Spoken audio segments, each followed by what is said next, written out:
Il-kap tal-Partit Nazzjonalista Elix Borg ħabbar diversi proposti għaż-żgħażagħ fosthom biex jibdew pensjoni privata u li titneħħa taxxa għaż-żgħażagħ għall-ewwel 5 snin li jibdew jaħdmu. Waqt konferenza tal-aħbarijiet Elix Borg qal li ż-żgħażagħ jaħdmu kemm jaħdmu u jistudjaw kemm jistudjaw, xorta waħda qed jaffaċċjaw l-isfida biex jixtru l-ewwel proprjetà tagħhom. Huwa għalhekk li l-Partit Nazzjonalista ħabbar numru ta' proposti li se jagħtu nifs ġdid liż-żgħażagħ. Fil-bidu tal-karriera ta' dawn iż-żgħażagħ aħna ser nagħtu spinta qawwija lil dawn iż-żgħażagħ fil-bidu propju tal-karriera tagħhom għaliex illum bi pjaċir inħabbar illi ser inkunu qed inneħħu it-taxxa fuq perjodu speċifiku ta' 5 snin għaż-żgħażagħ illi jibdew jaħdmu biex iżommu aktar minn dak illi jaqilgħu. Aħna ser inkunu qed nollu l-istipendji taż-żgħażagħ kollha b'25%. Ser ngħinu liż-żgħażagħ jibdew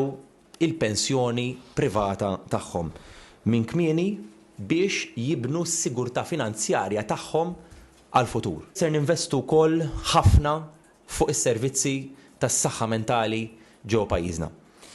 Għaliex hemm bżonn iktar servizzi effiċenti u aċċessibbli. Waqt din l-istess konferenza l-kandidat Joseph Grech tkellem dwar il-proposti li jikkonċernaw lil first time buyers fejn gvern ġdid nazzjonalista jgħin biex jitħallas id-depożitu tal-ewwel proprjetà sa massimu ta' 45,000 euro u jitħallsu lura mingħajr ebda interessi. Apparti minn hekk gvern ġdid nazzjonalista se jħallas ukoll nofs l-imax tal-bank u allura b'dawn iż-żewġ miżuri kull persuna se tkun qed tiffranka madwar 3,096 euro fis-sena. Dan parti li gvern ġdid nazzjonalista se jagħti eżenzjoni fuq il-bolla lil first time buyers sa 350,000 euro. Il-loan jekk qiegħda fuq 40 sena fil-bidu ser tkun qiegħed tħallas ħafna interessi u ftit kapital.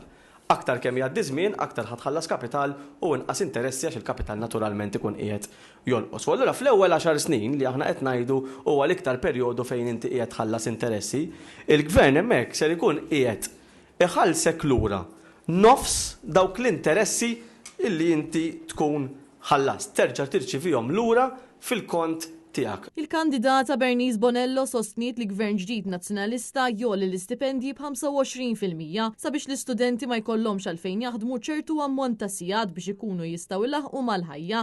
Hija spjegat ukoll li ż-żgħażagħ se jingħataw għajnuna biex jibdew pensjoni privata. Gvern ġdid nazzjonalista jiddepożita 1,000 euro fis-sena għal perjodu ta' 5 snin direttament fil-kont tal-pensjoni privata għal kull persuna taħt il-35 sena li tidħol jekk inti tażel li tidħol fl-iskema tal-pensjoni privata. Dan ifisser kontribuzzjoni ta' 5,000 biex iż-żgħażagħ jibdew jibnu il-pensjoni oħra barra dik tal-gvern. Bernice Bonello spjegat ukoll li l-Partit Nazzjonalista se jaħseb anke f'dawk l-istudenti li se jkunu qed isiru ġenituri u jingħataw għajnuna finanzjarja sabiex ikunu jistgħu jkomplu bl-istudju tagħhom u fl-istess waqt jibdew irabbu familja.